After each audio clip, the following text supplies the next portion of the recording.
Bismillahirrahmanirrahim. Assalamualaikum warahmatullahi wabarakatuh. Alhamdulillahillazi arsala rasulahu bilhuda wa dinil haq liyuzhirahu 'ala ad-dini kullih wa kafa billahi shahida. Qala ta'ala fil Qur'anil azim, a'udzu billahi minasyaitonir rajim. Ya ayyuhalladzina amanu kutiba alaikumus siyamu kama kutiba alal ladzina min qablikum la'allakum tattaqun. Shadaqallahul azim. Terlebih dahulu saya bersyukur kerana diizinkan Allah untuk berkongsi buah fikiran sebagai tazkirah untuk diri saya dan tuan-tuan budiman lagi beriman kali ini. Selamat datang ke Facebook page Persatuan Ulama Malaysia dalam program tazkirah dan sempena Ramadan 1441 Hijrah.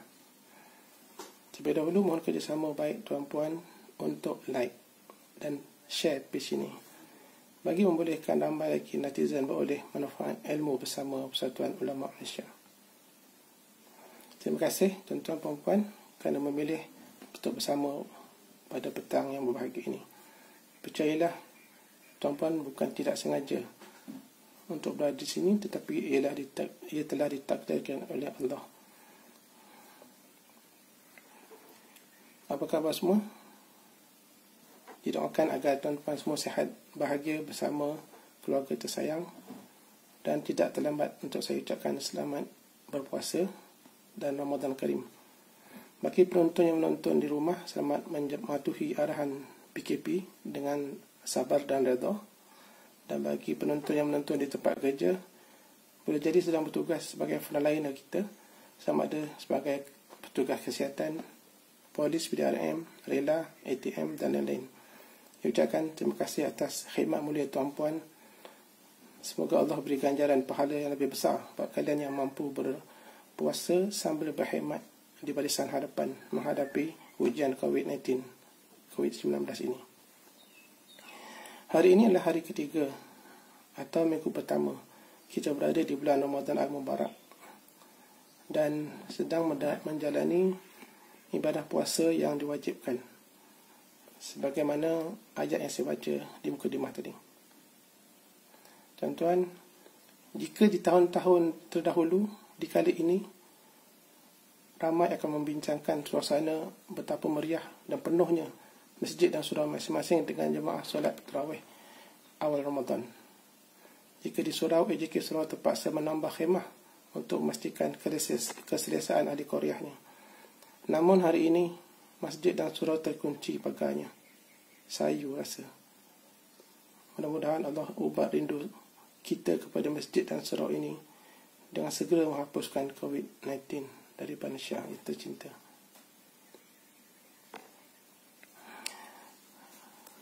Jika di tahun-tahun terdahulu, di kali ini ramai membandingkan panjang pendek bacaan surah imam masjid dan surah masing-masing sewaktu mengimami solat tarawih. Kini mereka semua khasnya suami-suami, bapa-bapa dan anak lelaki mereka lah yang menjadi imam di rumah masing-masing. Ketika ini mereka bebas memilih hak nak baca panjang ataupun pendek.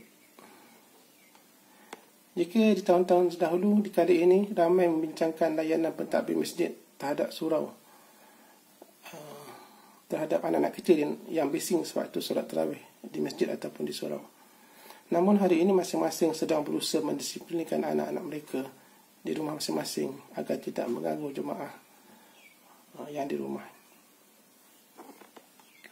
Jika di tahun-tahun terdahulu akan ada timbul perbincangan berkenaan khilaf sama ada solat tarawih 8 rakaat atau 20, sehingga ada pihak berkuasa negeri yang menetapkan jumlah rakaat yang perlu dilaksanakan oleh pihak masjid dan surau. Maka hari ini terpulanglah kepada imam tarawih masing-masing di rumah. Apa yang penting, jangan sampai ditinggalkan amalan solat tarawih secara berjemaah, kerana ia adalah suatu amalan yang dituntut dan hanya ada dalam bulan Ramadan Al-Mubarak ini sahaja. Jika tahun-tahun terdahulu ucapan ahlan wa sahlan ya Ramadan, tamu kita Ramadan telah tiba, hanya wujud di poster dan banner yang disediakan oleh pentadbir masjid dan surau, di tiang-tiang dan atau di pokok-pokok di laluan kita. Namun hari ini kita menyaksikan di ruang tamu rumah kita semua hadirnya Ramadan sebagai tamu yang mulia, di mana kebanyakan daripada kita menjadikan ruang tamu sebagai musola untuk solat tarawih berjemaah. Alangkah indahnya aturan Allah buat kita semua dalam menjayakan misi menghidupkan malam-malam Ramadan. Selaras dengan sabda Nabi SAW dalam sebuah hadis, "Man qama Ramadana imanan wa ihtisaban, ghufira lahu ma taqaddama min zambi." Barang siapa mendirikan Ramadan dengan penuh keimanan dan penuh pengharapan, maka diampunkannya baginya segala dosa yang telah lalu.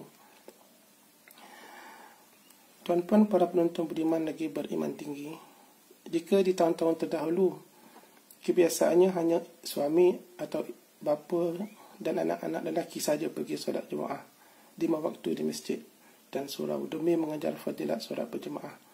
Namun hari ini semua ahli keluarga dapat peluang memperoleh pahala solat berjemaah tanpa perlu keluar dari rumah apabila mereka mendirikan solat bersama-sama dengan ahli keluarga, ibu, bapa dan anak lelaki.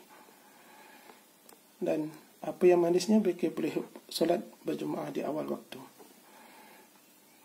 Jika di tahun-tahun terdahulu ahli keluarga akan berpisah selepas solat subuh untuk bertugas di pelbagai lokasi dan belajar di pelbagai sekolah ataupun institusi, dan hanya boleh berjumpa kembali pada waktu berbuka.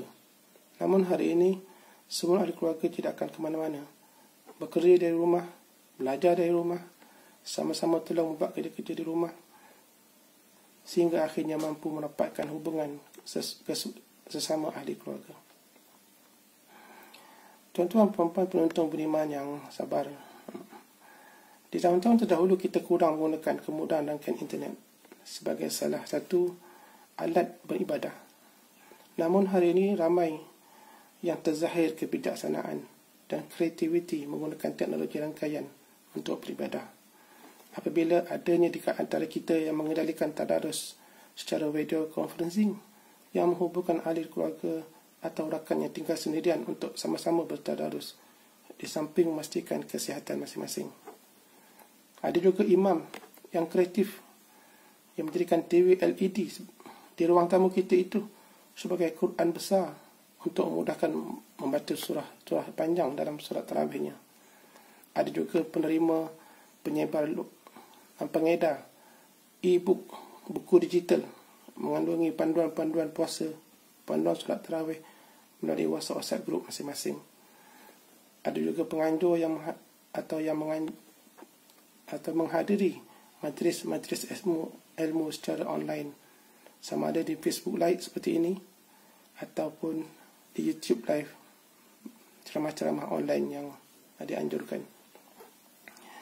Walau bagaimanapun, adalah dinasihatkan agar kita semua perlu menggunakan kebijaksanaan untuk memilih mana kuliah ilmu Islam yang sahih berbanding dengan yang tidak sahih. Saya ingin mencadangkan agar pihak berkuasa, sama ada Kementerian Komunikasi dan Multimedia atau JPM, Jabatan Perdana Menteri Bahagian Islam, mewujudkan mekanisme baru yang boleh membantu netizen mengenal pasti daripada jutaan maklumat sedia ada di internet manakah maklumat yang sahih yang boleh dijadikan autoriti dan panduan. Sebagai contoh, diwujudkan suatu logo tertentu yang mana laman web atau mana-mana aplikasi Islam perlu mendaftar untuk mengguna dan mempamerkan logo tersebut. Mana-mana laman web atau aplikasi yang memaparkan logo dipantau dan diaudit dari masa ke semasa oleh pihak berautoriti.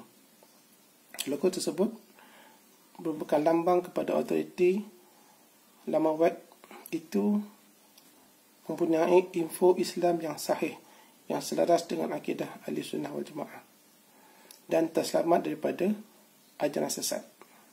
Cadangan ini sama analoginya dengan pelaksanaan logo halal JAKIM yang kita sedia maklum ada pada produk dan perkhidmatan pada hari ini. Jika perkara ini dapat dilaksanakan, ia akan memelihara masyarakat netizen yang tiada asas agama dari terus terjerumus dengan ilmu yang tidak sahih dan menyeleweng, yang akhirnya membina masyarakat Islam yang memiliki fikrah yang sahih, benar-benar sahih pada masa yang akan datang. Tuan-tuan penonton Pandang Budiman yang dikasihi, jika di tahun-tahun terdahulu ramai dalam kalangan kita balik kerja petang-petang akan singgah ke pasar-pasar Ramadan, terzahir meriahnya orang berjualan, juadah berbuka puasa beraneka, penuh kedua belah tangan memborong juadah berbuka. Namun hari ini juadah berbuka dibuat oleh air tangan isteri tercinta atau air tangan ibu tersayang, di samping juadah tambahannya yang diberi secara online. Alangkah indahnya aturan Tuhan.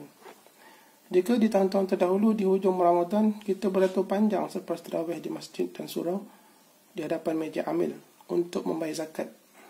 Namun hari ini kita boleh terus membayar zakat menggunakan perbankan online melalui laman zakat negeri masing-masing tanpa bertemu amil zakat Korea kita. Jika di tahun-tahun terdahulu kita bawa duit ke masjid dan surau untuk isi tabung, namun hari ini kita hanya perlu derma dengan secara transfer wang kita melalui bank online sahaja untuk menderma ke masjid, surau atau mana pihak yang menguruskan amal khidmat kebajikan pada saudara kita yang memerlukan di bulan Ramadan yang mulia, yang dalam tempoh pelaksanaan perintah kawalan pergerakan pasal 3 dan 4 ini.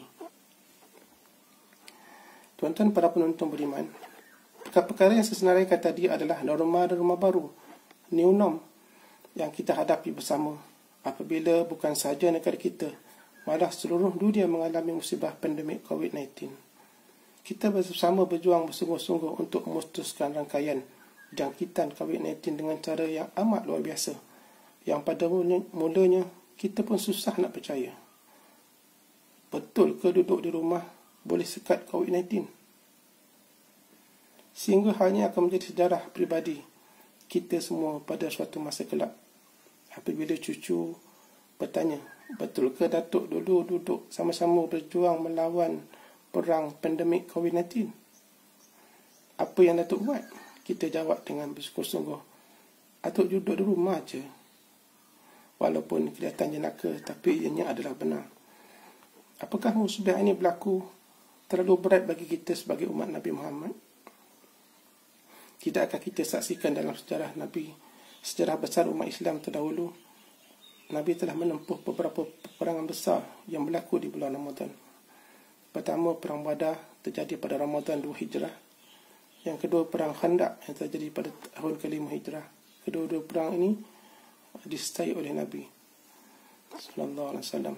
Seterusnya, Perang Hittin pada bulan Ramadan 584 Hijrah atau Oktober 1187 Hijrah, yang menyaksikan detik bersejarah apabila Baitul Maqdis berjaya dibebaskan oleh tentera Islam yang dipimpin oleh Sultan Salahuddin Al-Ayyubi daripada tentera Salib.